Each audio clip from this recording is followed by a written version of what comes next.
Kan ini teh sakit bukan karena apa, karena nggak disiplin aja. Tidak ada kaitannya sama Yesus sama sekali. Setiap orang bisa seperti ini.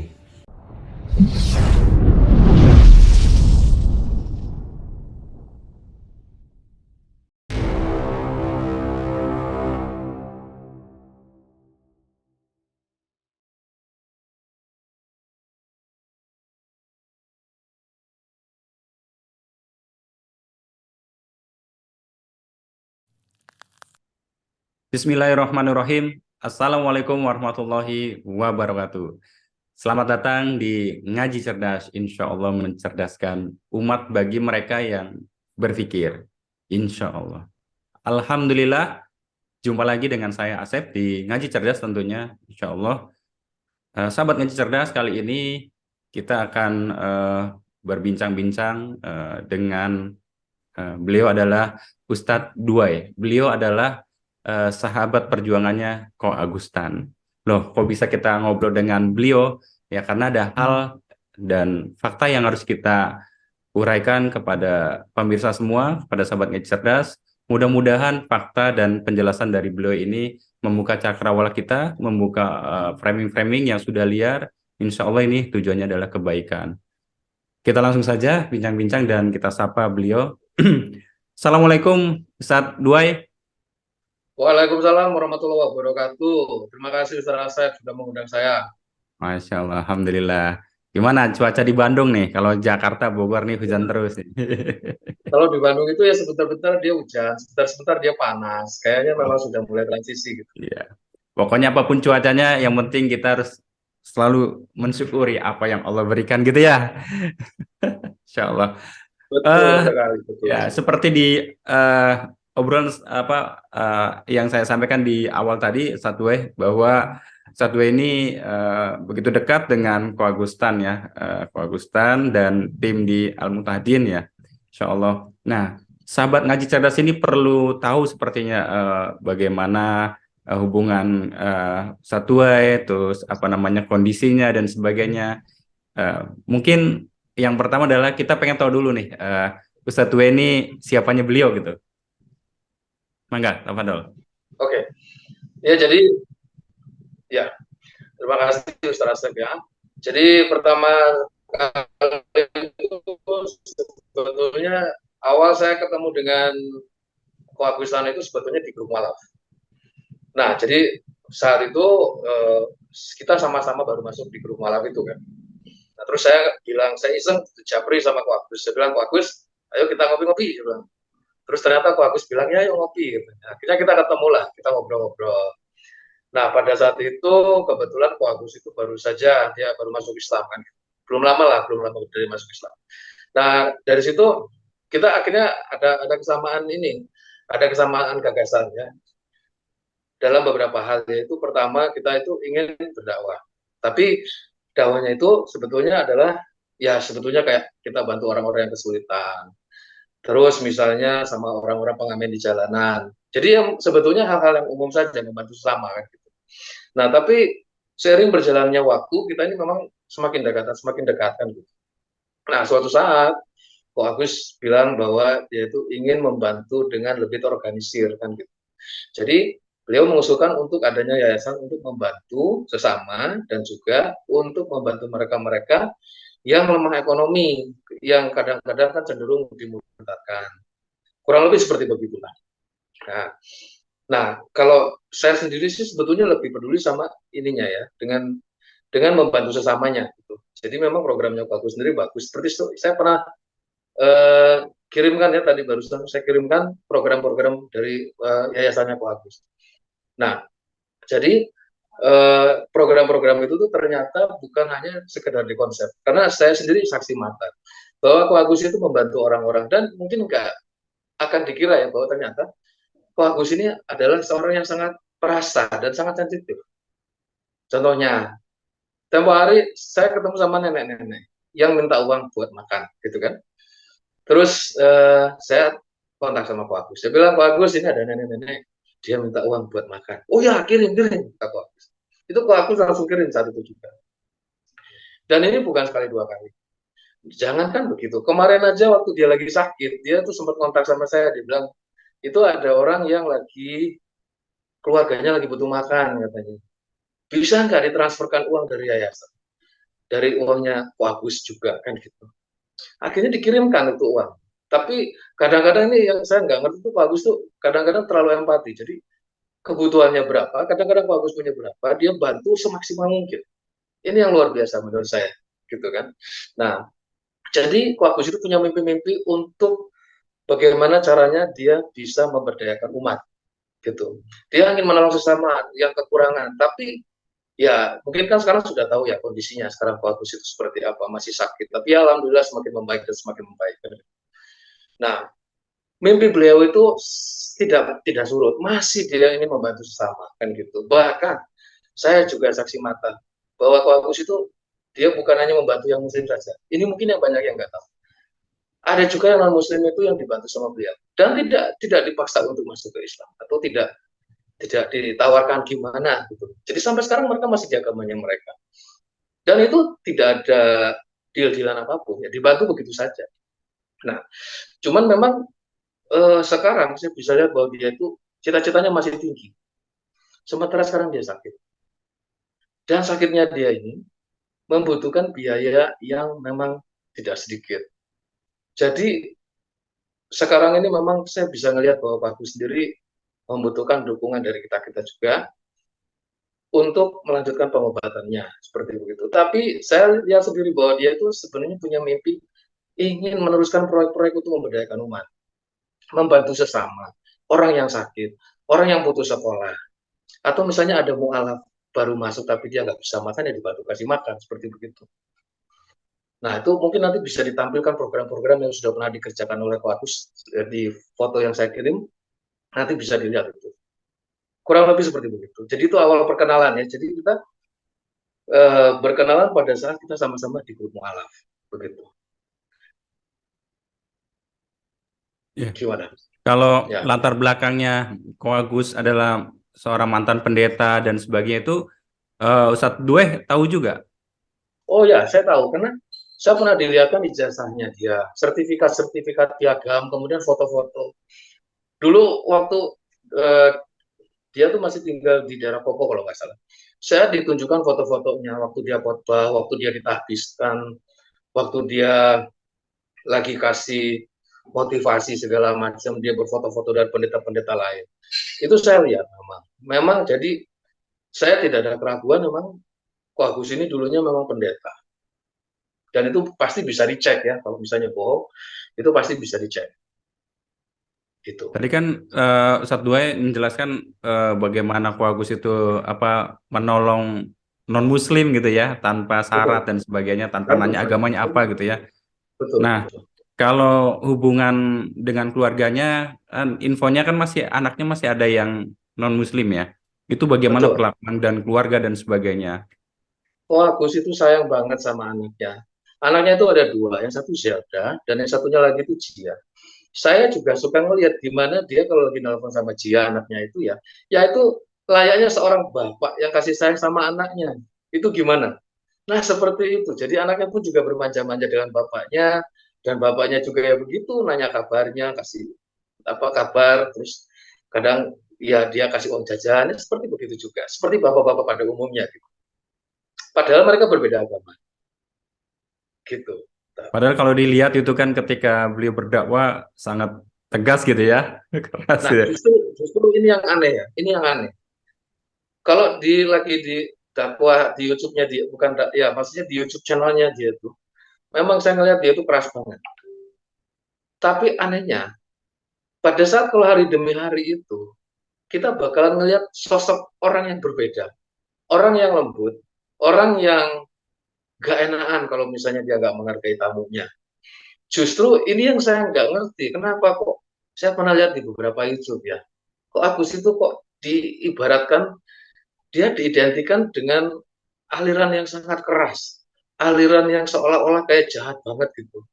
Mungkin mereka belum ketemu aja. Coba aja kalau misalnya dalam keadaan sehat main ke tempatnya Ko Agus. Sama Ko Agus pasti dijamu dengan sebaik-baiknya tanpa peduli agamanya apa. Ini yang apa yang sebetulnya sangat disayangkan sekali kalau saya bilang, saya yang mengenal sama Ko Agus, saya tidak melihat sosok Ko Agus sebengis itu gitu. Belum pernah saya merasakan Ko Agus itu bengis. Justru seorang yang sangat perasa, gitu. Seperti gitu, Tas. Jadi kalau ada yang belum percaya silakan silaturahim ya ke Al-Muhtadin gitu ya. Mungkin, ya tapi mungkin belum saatnya sekarang ya, karena kalau lagi Nah, sekarang ini lagi pemulihan. kesehatannya ya sedang Ya, kondisikan. lagi pemulihan. Dan kemudian disarankan jangan dulu ada banyak tamu, karena bukan apa-apa ya. Kita kan corona juga, ya masih simpang siur, tapi kemarin ada kawan, bulan kemarin kalau nggak salah, dia masih kena corona katanya. Jadi Yo, kalau menurut saya sih, mungkin nanti kalau sudah membaik ya, kalau silaturahmi sebagai tamu, insya Allah pasti dijamu dengan sangat baik. Gitu. insya Allah. Kita Ya. doakan terus Ko Agus agar Insya segera Allah. pulih kembali. Insya Allah. Ya, insya Allah. Ya. Nah, Ustadz Duai, ini kan yang berkembang liar di luar itu Ya. yang kita ketahui bersama ya, bahkan video Ko Agus yang ketika Alkitab itu ya, itu sampai di reaction beberapa channel-channel agama tetangga gitu ya. Nah, Ya. ini sebenarnya faktanya itu seperti apa, Ko Agus? Mungkin ini insya Allah menjadi wasilah untuk sahabat ngaji cerdas mengetahui fakta yang sebenarnya terjadi. Ya. Terlebih yang menjelaskan itu adalah orang yang terdekat dengan Ko Agus gitu. Silakan Ustadz Duai. Oke. Ya, terima kasih. Itu memang sebetulnya kalau saya secara pribadi, saya baru tahu itu tuh justru beberapa hari sesudahnya sebetulnya. Nah, tapi sebetulnya kan sudah saya lihat di YouTube sudah sempat direview oleh channel-channel yang lain yang langsung mendatangi sama Ko Agus. Jadi sejujurnya memang saya tidak lebih tahu dari mereka gitu ya. Tapi yang saya diberitahu, yang dikabarkan ke saya dan pada saat saya datang saya melihat memang itu tuh sebetulnya cuma wadah apa ya, seperti wadah kulit atau mungkin semi sintetis gitu ya. Yang wadah Alkitab. Tapi ternyata itu isinya memang pada saat saya lihat itu kosong. Itu yang saya lihat sendiri ya. Kemudian nggak ada tanda seperti salib kalau nggak salah, itu nggak ada. Jadi mungkin yang harus dilihat itu sebetulnya reaksi Ko Agus juga. Mungkin kan sudah tahu ya bahwa Ko Agus itu kan merasa nggak bisa tidur karena Islam saat itu kan dilecehkan. Sisi ini tuh tidak dibahas. Jadi sebetulnya ini ada aksi, ya ada reaksi dari Ko Agus. Nah, jadi yang setahu saya waktu saya datang itu, ya memang tidak ada Alkitabnya. Seperti itu. Dan kalau nggak salah juga ada videonya juga yang di salah satu channel itu. Kalau nggak salah di channelnya apa nanti mungkin bisa ditanya. Karena kalau saya tidak terlalu mengikuti channel-channel yang berdebatan kayak begitu, saya nggak terlalu mengikuti, Ustaz. Begitu. Jadi sebenarnya itu bukan Alkitab ya. Bukan. Yang waktu saya lihat itu memang dalamnya kosong. Gitu. Jadi mungkin hanya gimmick itu, ya bisa dikatakan begitu. Saya kira memang begitu. Cuman kan ya itu sudah diklarifikasi dan kemudian juga ada di video-videonya memang itu kosong gitu. Di video ada di salah satu video nanti coba mungkin kalau Pak Agus masih simpan ada di situ bahwa sebetulnya dalamnya itu memang kosong, tidak ada apa-apa itu. Baik. Ya. Baik. Kalau kronologis yang apa namanya yang apa namanya sebenarnya itu Ustadz Dwe itu lebih tahu lagi nggak motifnya atau dorongannya Ko Agus sampai membuat video seperti itu tuh? Gini, sebetulnya bukan sekali dua kali saya mengingatkan sama Ko Agus dalam membuat channel, membuat konten video. Saya bilang sama Ko Agus tidak usah terlalu bersemangat seperti itu, tidak perlu terlalu keras. Karena begini, yang menghujat Islam itu bukan sekarang saja.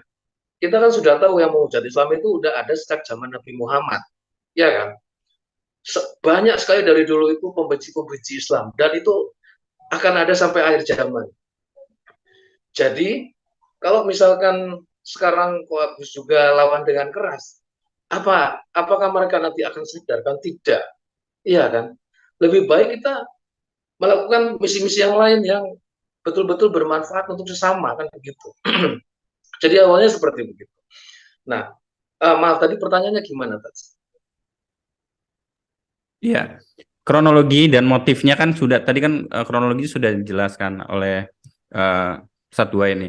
Maksudnya Ya, tahu ya, nggak motifnya apa motifnya? sampai kejadian itu. Ya, Ya, kalau yang beliau sampaikan sama saya sih saat itu dia tidak bisa tidur karena Allah dihina kalau nggak salah sama channel tanpa apa ya itu tanpa tanpa ragi. tanpa babi tanpa ragi tanpa ragi. Nah itu tanpa ragi itu. Nah jadi nggak bisa tidur karena Allah dihina gitu kan. Hmm. Tapi memang caranya seperti itu yang mengundang reaksi dari mana-mana seperti itu. Jadi Jadi ada asbab musababnya ya.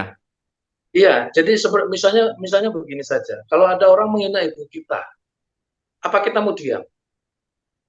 Gitu. Toh kalau kita tidak dihina, kita kan juga diam saja. Tapi begitu dihina sesuatu yang sensitif, itu adalah reaksi yang sangat wajar kalau kita kemudian tersinggung, ya kan? Nah, kalau yang saya lihat, oke, kita pun tidak setuju dengan caranya kok Agus seperti begitu. Tapi ya mungkin kalau bisa sih, ya berimbang. Dalam artian kalau Pak Agus jadi perkara, itu yang penyebab pertamanya itu pun juga, kalau misalnya mau berimbang, itu pun harus diperkarakan itu. Hmm. Karena ada aksi, ada reaksi. Walaupun sekali lagi ya, kalau saya secara pribadi, saya berprinsip bahwa yang namanya perdebatan itu sebetulnya nggak perlu. Tapi kalau mau diskusi, mau open mind gitu ya, ya itu silahkan. Karena nanti semuanya kan kebenaran itu akan terbuka. Tapi yang ada kan kalau kita lihat di YouTube channel itu kan kita bisa lihat dari raut mukanya kan. Orang-orang yang menghujat itu seperti apa. Dia nggak perlu ngomong pun kita udah bisa lihat mukanya penuh kebencian. Nah, kalau buat saya pribadi, buat apa saya nonton yang kayak begitu? Nggak ada manfaatnya gitu. Dan Ko Agus juga udah bilang bahwa nanti suatu saat dia sudah jadi ini sakit sebetulnya ada hikmahnya juga. Beliau sekarang banyak mengkaji, belajar agama lagi sekarang. Dan ternyata Ko Agus juga belajar bahwa ternyata di Islam itu adalah sangat mulia. Bagaimana cara kita memperlakukan orang, bagaimana kita harus bersosialisasi dengan non Muslim. Itu Ko Agus sekarang pelajari bahwa kita tuh sebagai Muslim itu harus menjadi rahmat buat semuanya kan. Seperti begitu. Masya Allah. Ya, ini satu lagi kan tentang Ya, fakta kronologi yang seperti itu sudah dijelaskan oleh Satu Satu lagi ada video yang Ko Agus itu meminta pertolongan kepada umat Islam pada kemana gitu kan. ya, Ya lihat nggak? Sempat lihat ya? Itu saya hanya dapat gimmick atau tertuju ke orang tertentu atau gimana? gini, saya terus terang, saya juga nonton itu video dan saya kaget. Tapi ternyata sebetulnya video itu bukan untuk konsumsi publik. Oh. Jadi ada satu grup WhatsApp.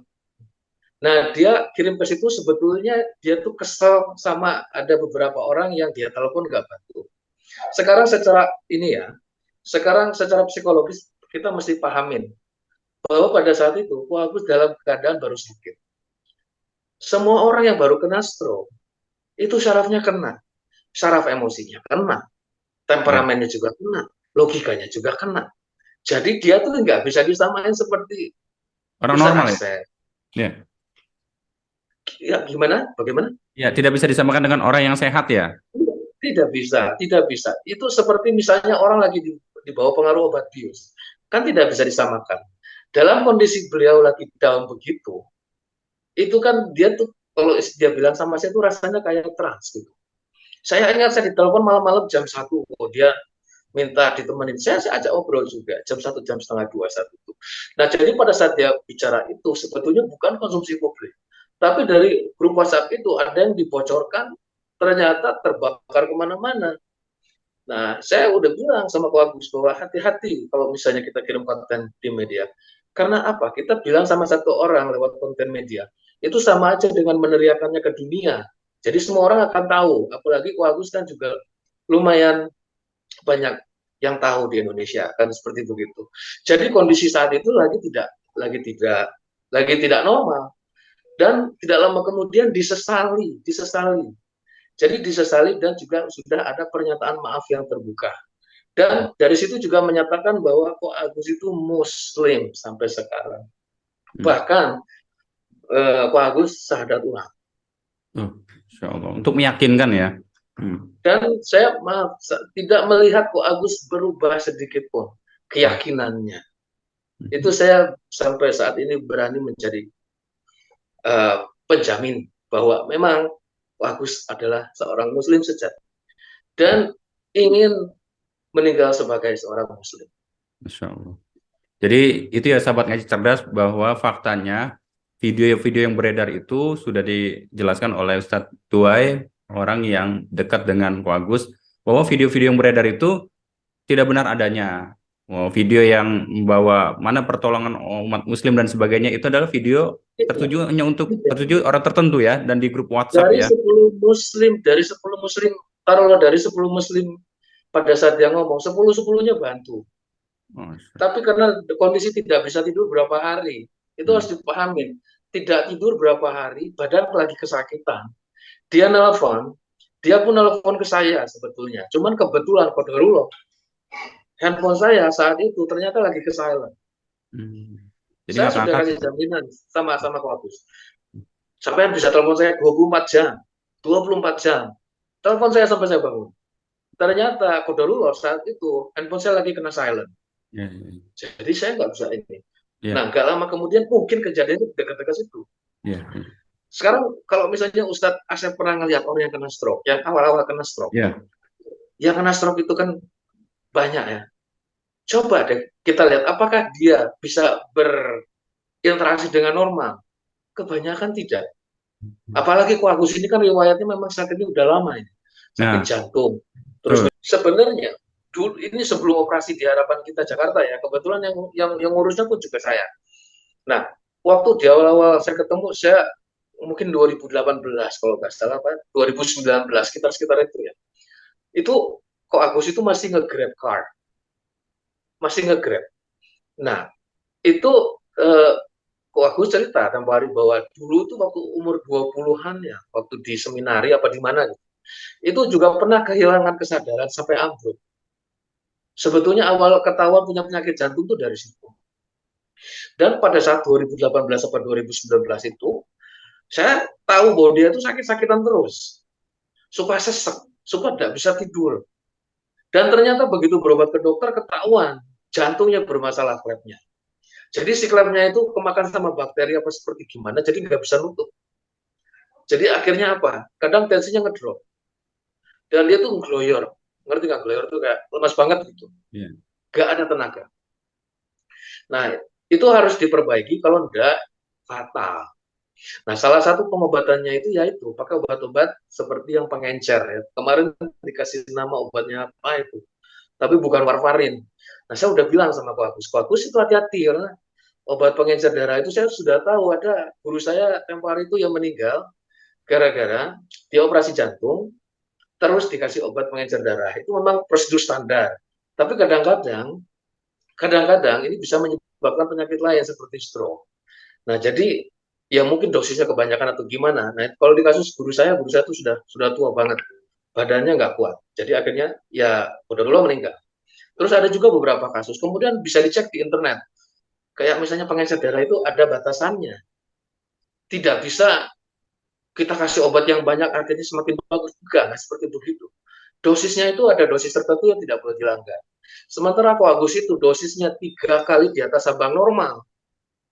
Itu saya sudah bilang dari dulu, Ko Agus itu karena saat itu ya, karena dia tuh pengen bertenaga, pengen cepat sembuh. Jadi obat diminum. Kemudian dia masih juga pakai suplemen-suplemen yang lain yang ternyata begitu dicek itu sama juga, ternyata efeknya mengencerkan darah. Nah, jadi di sini ada ketidaksengajaan karena tidak tahu. Tapi saya sebetulnya berbulan-bulan saya bicara sama dia, hati-hati dengan pengencer darah, hati-hati dengan pengencer darah. Cuman saat itu mungkin kita nggak tahu bahwa ini juga bakal kejadian sama Pak Agus. Jadi memang punya riwayat yang cukup berat juga ya Ustadz ya?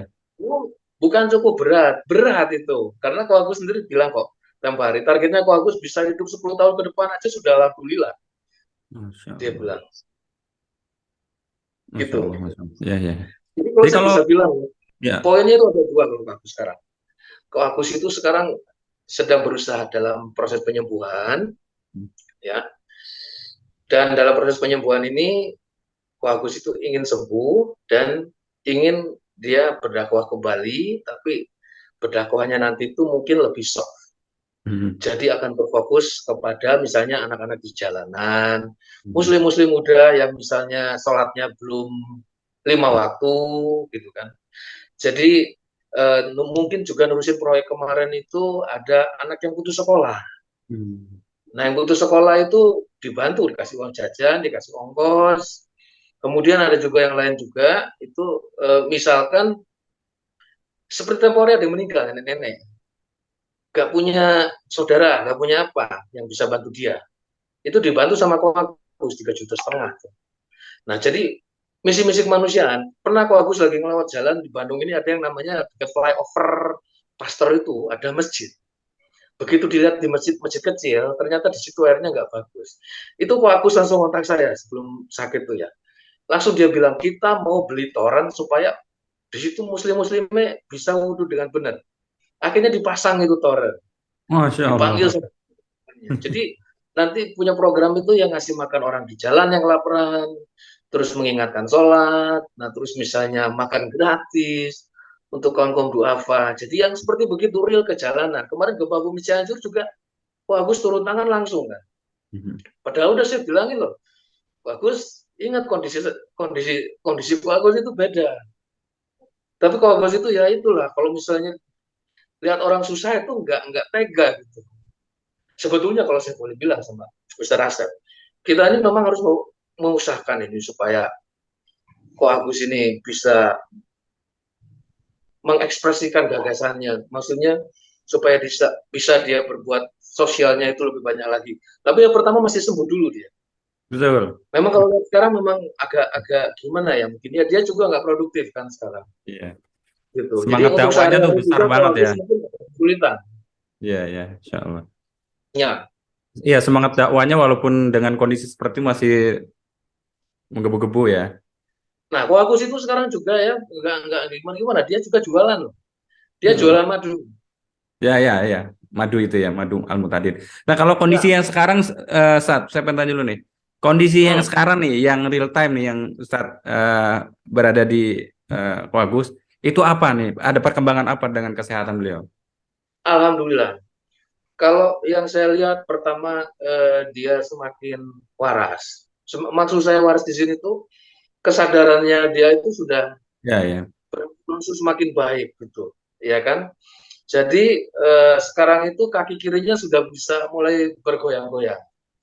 Tapi untuk berdiri masih belum kuat. Belum kuat jadi masih harus dibopong gitu. Nah, tangan kirinya itu katanya dia sudah mulai kerasa kayak seperti mungkin udah sinyal-sinyal mau goyang, mau bergerak juga. Ya, mohon doanya saja. Mudah-mudahan dalam waktu nggak lama dia bisa berjalan, tangannya juga bisa bergerak lagi. Gitu. Ya. Nah, kalau Ko Agus ini kan sebagai kepala rumah tangga nih. Artinya Maisanya itu kan kalau kemarin sebelumnya itu Grab dan sebagainya, jualan madu dan sebagainya. Nah, ketika dengan kondisi seperti ini, itu bagaimana itu? Ya, otomatis sebagai kepala keluarga ya sekarang ini tidak bisa berusaha. Ko Agus itu cuma jualan madu dan memang dia pun juga bekerja. Tapi kan sekarang kondisi sakit begini ya nggak bisa bekerja. Jadi untuk sehari-hari ya mungkin dia mengandalkan bagaimana ya, mungkin cadangan yang ada, yang dia punya kan seperti gitu. Tapi kan juga kita nggak tahu cadangannya sudah habis apa gimana. Kalau misalnya dia nggak ada pendapatan, lama-lama juga habis. Iya. Jadi madu sendiri juga mungkin supply dari orang ya gitu ya? Jadi ya disuplai sama orang, dia jual gitu kan. Ya jadi bisa dibilang reseller lah gitu. Iya. Reseller. Nah, seperti itu. Untuk melanjutkan program-program Ko Agus, namanya tadi ya banyak. Nanti mungkin programnya sahabat saya share ya. Tadi soalnya sempat dikirim oleh Ustadz Duai ya, program apa saja yang sedang berjalan. Nah, untuk melanjutkan program dakwanya Ko Agus dan tim gitu ya, Al-Muhtadin, sahabat ngaji cerdas, ya penonton pemirsa dimanapun berada, bisa ikut berkontribusi nih melanjutkan dakwanya Ko Agus melalui Bisa betul. juga mungkin berkontribusi melewati Yayasan Al-Mutahdin ya, Sat ya. Ya, Almu tadi. Co- Ya, Coba dijelaskan, Sat, Yayasan Al-Mutahdin ini lebih detail lagi seperti apa yang digawangi oleh Ko Agus dan tim. ya. Jadi ada setidaknya ada 6 butir dari tujuan Almu tadi. Salah satunya itu membentengi umat dari pemurtadan. Ya, nah itu sebetulnya lebih spesifik spesialisasinya Koagus. Jadi Koagus itu biasanya kalau ada yang mau dimurtadkan kayak tempo hari gitu kan, itu Koagus langsung datang, langsung tanya gimana permasalahannya. Kan memang kebanyakan juga mereka itu sebetulnya nggak mau murtad, tapi karena faktor-faktor lain seperti begitu. Itu menurut Koagus dan menurut beberapa juga. Tapi yang mungkin saya nggak mau terlalu gimana ya, karena nanti kan disangkanya saya mengundang polemik. Tapi kan saya ngelihat ada beberapa kasus mereka tuh murtadnya itu karena alasan-alasan yang ya mungkin Ya, kita ya. sudah tahu sama tahu Kita lah. tahu semua lah. Ya gitu. Tapi maaf sekali lagi karena saya berbisnis banyak dengan yang non Muslim dan saya nggak ada masalah dengan dia, Ya. gitu kan. Nah, terus yang kedua, salah satunya itu dakwah, pengajian, kemudian menyantuni orang-orang yang tidak mampu. Ingin juga kita bikin rumah singgah, karena gini, ada banyak sebetulnya mualaf-mualaf atau mereka yang ingin bertanya lebih jauh tentang Islam, ya kan? Nah, Koagus itu ingin mengadakan sebuah pusat di mana orang-orang itu bisa datang, bisa berdiskusi dengan kepala dingin dan pikiran terbuka. Dan kalau misalnya mereka memutuskan untuk masuk ke Islam, itu bisa dibantu oleh Koagus. Tapi dengan tanpa paksaan. Karena sebetulnya kita tahu ada beberapa orang yang mereka itu memang sebetulnya sudah tidak beragama. Tadinya dia beragama yang itu kan. Tapi kemudian mungkin dia mengalami keraguan seperti misalkan apa iya Tuhan kok begini, kok Tuhan bisa begini. Mereka tuh sudah ada ragu. Akhirnya mereka menjadi tidak beragama dan mereka ingin tahu tentang Islam. Nah, inilah yang sebetulnya sama Ko Agus. Silakan datang kalau mau diskusi, tidak ada paksaan, silakan. Tapi ada juga beberapa mualaf yang begitu mereka memutuskan menjadi muslim, hidupnya itu memang merana. Ini pun juga dibantu sama Ko Agus, terutama untuk beberapa saat di awal. Tapi kemudian diajarkan untuk mandiri. Ya bisalah jualan cireng kayak atau jualan apa kayak misalnya belajar keterampilan dimodali gitu kan. Nanti kalau misalnya sudah berdaya ya dia bisa menjadi seorang muslim yang kafah. Dia Ya. tidak perlu minta-minta lagi sama orang lain untuk makan karena dia sudah bisa mandiri. Tinggal tugasnya dibina, dia belajar berislam, belajar ngaji, belajar akhlak, ya kayak gitu. Seperti begitu.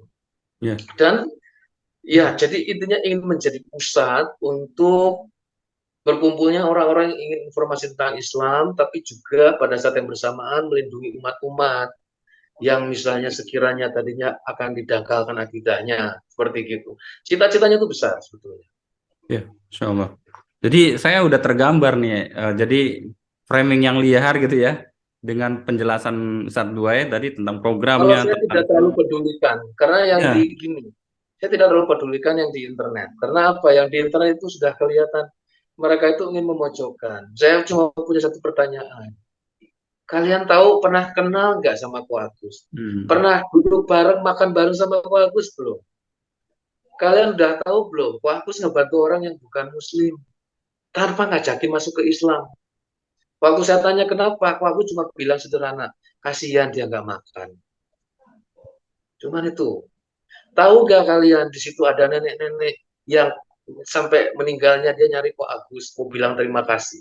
Belum sempat ketemu, keburu meninggal. ya Allah. Gitu. Tahu nggak ada orang yang mau putus sekolah dibiayain sama Ko Agus.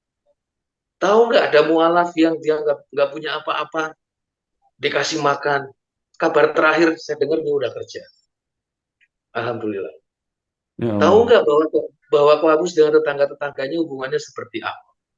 Baik, gitu. Justru yang saya lihat di situ. Tapi kalau lihat di YouTube, ya mungkin kan orang kalau hanya dengan katanya, ya bisa digoreng sedemikian rupa. Kalau memang Ko Agus orangnya yang negatif, saya sendiri tidak mau dong dekat-dekat sama Ko Agus karena saya punya hidup sendiri kok. Iya kan? Seperti gitu. Iya, ya, Insya Allah.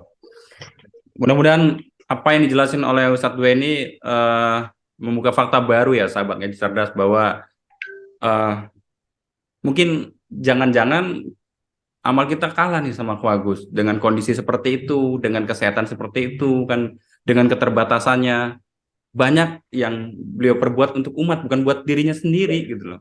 Begitu ya, Ustadz ya? Jadi lebih memikirkan Betul. umat loh, memikirkan orang Betul. lain. Insya Allah. Ya. Ustadz, jadi ya gimana? Ustaz tahun deh.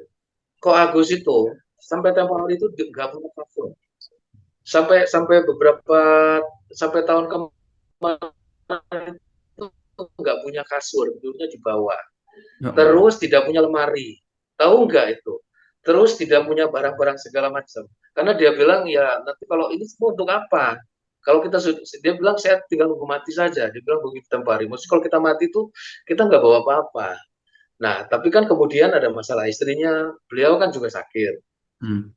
Nah, karena sakit, mungkin karena tidur di bawah, akhirnya barulah itu beli kasur. Ya. Barulah beli alat kesehatan. Tapi sebelum itu, dia cuma punya tidur kasur di bawah itu. Sama cuma punya tas. Bajunya disimpan di tas. Cuman itu aja. Ya Allah. Gitu. Mau Jadi kusut. buat dirinya sendiri itu ya, hidupnya sangat sederhana. Ya. Tempo hari. Ya Allah, ya Rabbi. Gitu. Jadi sahabat ngaji cerdas nih yang pengen bareng-bareng berdakwah ya, walaupun di mana aja, tidak tidak masalah. Artinya ikut berkontribusi di dakwanya Ko Agus, walaupun dengan kondisi yang Masya Allah ya, yang kita doakan sama-sama ya semuanya untuk kesembuhan beliau, kesehatan beliau dan kondisi beliau ya. Jadi untuk sahabat ngaji cerdas atau pemirsa dimanapun berada, jika ingin ikut berkontribusi atau ingin membantu Ko Agus dengan kondisi yang beliau mungkin harus terapi terus ya, rutin gitu ya, mungkin Betul. obat-obatan, Ya. suplemen dan sebagainya, itu kan membutuhkan Ya. biaya yang Masya Allah yang lumayan gitu ya. Jadi mungkin Besar. bisa melalui rekening Yayasan Al-Muhtadin ya. Nanti mungkin di situ ada admin bendahara, ada pengurus yang lain, karena Ko Agus sendiri juga ketika kontak-kontakan sama saya nggak ngetik voice note gitu kan. Artinya dengan kemampuan seperti itu Masya Allah ya. Jadi insya Allah semangat Ko Agus masih membara, kita jangan kalah gitu ya. Beliau sudah mempersiapkan, walaupun kita nggak tahu ajal itu siapa duluan gitu ya. Allah tidak akan memilih-milih mana yang sakit, mana yang sehat, mana yang kaya, mana yang miskin. Ketika Allah sudah berkehendak mana yang akan dicabut duluan, jangan-jangan belum pada siap gitu ya. Nah, kita mempersiapkan untuk amal kita di akhirat. Bukankah tiga amalan yang tidak akan terputus? Salah satunya adalah amal jariah. Insya Allah mudah-mudahan ini menjadi amal jariah sahabat semuanya nih. Insya Allah ya. Jadi kalau mekanisme orang donasi atau ingin berkontribusi atau apapun, wakaf, sedekah dan sebagainya, itu bisa dijelaskan nggak Ustaz, mekanisme di Yayasan Al-Muhtadin ini? Ya, jadi di Al-Muhtadin itu kita ada 4 rekening. Ya. 1 rekening untuk wakaf, 1 rekening untuk operasional, 1 rekening itu untuk donasi. Donasinya ini untuk Agus. Untuk mensupport ya sepertinya pengobatannya ya seperti itu. Terus 1 lagi itu ada rekening tapi saya lupa buat apa yang 1 lagi peruntukannya. Nah, jadi kalau misalnya di sini para penonton dari Ngaji Cerdas ingin berpartisipasi dalam menyembuhkan Ko Agus melalui donasi, nanti saya kasih nomor rekeningnya. Dan dana ini insya Allah bisa dipertanggungjawabkan. Dalam artian si dananya ini memang disalurkan ke Ko Agus dan untuk penyembuhannya dan untuk ya biaya sehari-harinya, termasuk makan juga gitu. Kalau kami dari yayasan, kita sudah berkomitmen bahwa kita itu tidak akan mengambil 1 sen pun, bahkan untuk operasional kami, gitu. Jadi ini memang untuk celengan kita nanti di akhirat, gitu. Insya Allah. Ya. Artinya Insya Allah ada transparansi di sana ya, dan ada rekening khusus untuk donasi untuk Ko Agus ya, untuk wakaf. Kalau wakaf itu kan kalau harus wakaf tidak boleh 1 sen pun diganggu, tidak boleh. Karena harus ada akad tuh makuf alai untuk peruntukannya. Jadi tidak boleh dikemanakan gitu ya, harus sesuai akad. Nah, ini ada rekening donasi mungkin Insya Allah yang akan tampilkan adalah rekening donasi untuk khusus Ko Agus ya, mungkin ya. Ya, Dua ya. ini mungkin rekening donasi dan rekening jualan madu. Oh Ya, gitu sama ya. Oh berarti ya. sekalian aja Jadi beli madu ya. kalau misalkan, aduh saya nggak mau donasi karena ya saya nggak mau donasi deh, saya pengen beli madu ya silakan. Nah betul ya. Untuk menjaga Betul, marwah juga boleh, silakan. Karena betul. Jadi Masya ini Allah ya, bagus Pak juga Agus ini masih sebetulnya masih buka. menjaga ikhtiar beliau, Insya Allah. Jualan Masih. madu dan sebagainya ya, Ya. Insya Allah. Kemarin sempat bilang mau jualan mie goreng di depan. Saya bilang sampai ini kan masih sakit. Insya Allah. Jadi hikmahnya apa saya ngobrol begini? Malu saya. Malu dengan Iya, orang yang pantang, pantang, pantang minta-minta itu pantang. iya, Kemarin malu mau dengan jualan orang mie yang di sakit depan. loh. Ya, sama saya berapa kali bilang mau jualan mie di depan. Saya bilang, waduh, belum saatnya, belum saatnya. Udah banyak mungkin di otaknya udah banyak ini itu gitu tanpa memikirkan kondisinya gitu ya. Iya, Ya betul, Allah. betul sekali. Serasa. Iya. Nanti salamkan ke Ko Agus, walaupun nanti saya juga bisa voice note atau telepon. Eh, Semangat sembuh dulu, jangan mikir yang Betul, lain. betul, betul, betul. Semangat sembuh Ya, dulu ya, Insya Allah. Jadi ya, mungkin ini karena kita rekaman Sobat Ngajras sore ya, menjelang maghrib. ya. Jadi kita nggak bisa lama-lama. Eh, Mungkin saya minta harapan dan doa gitu ya untuk Ko Agus, mungkin ke Insya Allah sahabat ngaji cerdas ini orangnya orang berpendidikan semua, orang yang terdidik dan orang-orang yang cerdas Insya Allah Alhamdulillah. Ustadz Dua. Jadi mereka ini Alhamdulillah. menonton tayangan ini ya karena untuk berpikir, bukan memuaskan "Ah, ini hiburan, ini tontonan enggak. Insya Allah untuk apa sih yang saya dapat dari tontonan ini gitu loh. Nah, Betul. pada kesempatan ini ya kita ingin mengetahui fakta yang sebenarnya dan salah satu fakta yang beredar gitu ya, fakta kondisi terkini Ko Agus seperti apa. Alhamdulillah, mudah-mudahan dengan penjelasan Ustadz Dua ini kita makin paham bahwa apa yang terjadi ini tidaklah seperti yang di luar sana gitu ya, insya Allah. Karena kita Saya sama kira muslim dari harus media itu menjaga banyak yang kehormatan terlihat. muslim lainnya gitu ya, insya Allah. Betul, betul, betul. Ya mungkin silakan untuk penutup sekalian harapan dan doa untuk Ko Agus dan untuk yayasan atau untuk kita semua. Ustadz Ya, Wei. Tafadhal. oke. Ini para pemirsa ngaji cerdas yang saya yakin cerdas-cerdas ya. Amin. Pertama, mungkin saya berterima kasih atas eh, pedulinya dengan Ko Agus. Nah, seandainya misalnya kita ingin berpartisipasi dalam dakwahnya Ko Agus, ya otomatis Ko Agusnya mesti sembuh dulu. Nah, untuk sembuhnya dulu itu, memang Ko Agus sedang diproses, sedang terapi, sedang medis, segala macam, dan itu membutuhkan biaya. Nah, seandainya para pemirsa di sini hendak meluangkan beberapa dari rezekinya, silakan dikirimkan ke nomor rekening yayasan. Ya, jadi ini netral nomor rekeningnya dan 100% disampaikan. Dan kemudian kalau misalnya nanti sudah sembuh, insya Allah nanti dakwahnya Ko Agus yang lebih soft, lebih sejuk, itu akan bermanfaat buat kita semua. Mudah-mudahan ini bisa jadi hujah kita nanti di akhirat. Bahwa salah satunya bahwa dulu saya pernah bantu Ko Agus, sehingga bisa menyelamatkan muslim-muslim yang lain yang kelaparan, bisa menyelamatkan akidah mereka. Mereka tidak jadi murtad. Dan kita akan tunjukkan bahwa ya saya sih menyaksikan bahwa Ko Agus ini tidak seperti yang digambarkan di media. Jadi mudah-mudahan suatu saat kalau Pak Agus bisa sembuh, ada waktu bisa bersilaturahmi, nanti bisa lihat seperti apa kok Agus itu. Dia manusia seperti kita juga kok. Ya kalau kita bercanda dia ketawa. Kalau lihat ada orang susah dia nangis. Seperti begitu. Jadi mudah-mudahan cita-citanya Pak Agus tercapai. Tapi pertama yang masih sembuh dulu. Kalau mau donasi, nomornya nanti saya sampaikan. Kalau misalnya mau beli madunya, nah itu pekerjaannya Pak Agus sekarang ya jualan madu, gitu kan? Ada keuntungan sedikit ya, dia pakai juga buat sehari-harinya dia, gitu. Terima kasih nih Ustaz Asam. Ko Agustan yang sekarang mungkin kondisinya tidak seperti kita pada umumnya, insya Allah. Barangkali Betul. itu saja ya, Ustadz Dua. Mudah-mudahan Ko Agus segera pulih kembali, semangat lagi berdakwah dan tadi ya, insya Allah sudah ya apa namanya dibimbing dan ditemani bahwa insya Allah dakwanya agak soft dan mungkin Insya Allah. lebih enak gitu ya. Walaupun kita Insya Allah. juga tidak tidak membenarkan dakwah Bagus yang keras dan sebagainya, sebenarnya Iya, sudah menjadi bawaan beliau gitu ya. Kita hanya bisa betul. mengerem gitu ya. Saya boleh tambahkan satu lagi. Waktu Silakan. saya tanya, kenapa kok Agus? Kenapa kok kamu ini sampai ini kok keras banget sama sama yang bukan Muslim?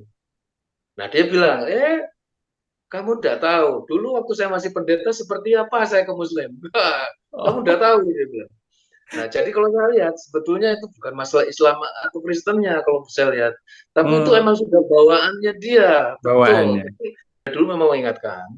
Tadi saya udah bilang ya bahwa sebetulnya memang karena dulu itu waktu masih jadi pendeta, menurut beliau kita tuh gak tahu katanya seperti apa dia dulu bencinya sama Muslim, seperti apa dia dulu itu apa ya mencibir, menghina, ngejelek-jelekin gitu. Tapi kemudian kan dapat hidayah. Nah, tapi walaupun begitu kita tetap mengingatkan, apalagi sekarang beliau sudah janji nanti kedepannya lebih soft, menunjukkan akhlakul karimah, menunjukkan akhlak yang baik. Bagaimana seorang Muslim itu, ya kan? Nah, insya Allah ini pun ada pelajaran yang didapat sama Ya, Koatus. ya. Insya Nanti Allah ada semuanya, Koatus Reborn. insya Allah Gitu. semua ada hikmahnya. Insya Allah semua ada hikmahnya saat ya, insya Allah. Insya Artinya Allah. ini sudah skenario Allah dan kita harus selalu berhusnuzon dengan apa namanya dengan takdir Allah ya. Ini kan sudah qada Insya Allah. Allah. Insya Allah kita harus berhusnuzon dan tadi ya ketika Ko Agus masih non Muslim sudah pindah jadi seorang Muslim. Perlu sahabat ketahui ya, watak dan sifat itu berbeda. Watak itu bawaan lahir gitu ya, Ya, dan tidak bisa dirubah. betul. Sifat Ya, itu bisa dirubah, tapi kalau watak ya, sebagaimana Khalifah yang kedua ya, Umar bin Khattab radhiyallahu anhu gitu ya, ya beliau tetap tegas dan keras. Ketika masuk Islam pun, kalau orang lain bawaannya malu-malu, bawa. dia ngetok-ketok para petinggi Quraisy, "Oh, saya masuk Islam gitu ya. Ya, Setan aja ya. sampai minggir gitu sama beliau gitu ya, Insya Allah. Nah mungkin itu Setannya yang baru yang berubah. yang Ya, perlu diketahui bahwa Kak Agus itu memang dulunya juga keras gitu ya. ya, Insya Allah. itu. Ya, Betul. Alhamdulillah lah. Saat doa ya, mungkin kita sih pengennya terus nih berdiskusi Ya, ya, bercengkrama bahwa bagaimana ya. perjalanan dakwah kita dan sebagainya. Insya Allah kita mampirlah di Betul. Bandung, Insya Allah ya. Insya Allah. Kami tunggu, kami tunggu. Insya Allah, Ya. Insya Allah. Bung kita Akan main jadi Insya Allah. kehormatan. Akan jadi kehormatan kalau Ustaz Oh, datang. insya Allah. Ya, barakallahu fikum. Ustadz Dwe, saya sangat berterima kasih atas waktunya.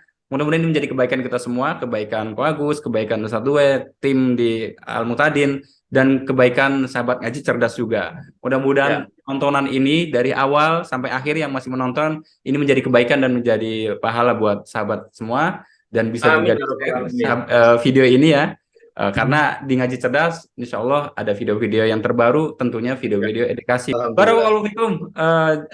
Saat dua pamit, sahabat Ngaji Cerdas. Barakallahu Terima fikum. kasih Ustaz Rasul. Semoga sehat Assalamualaikum terus. warahmatullahi wabarakatuh, Ustaz. Waalaikumsalam warahmatullahi wabarakatuh.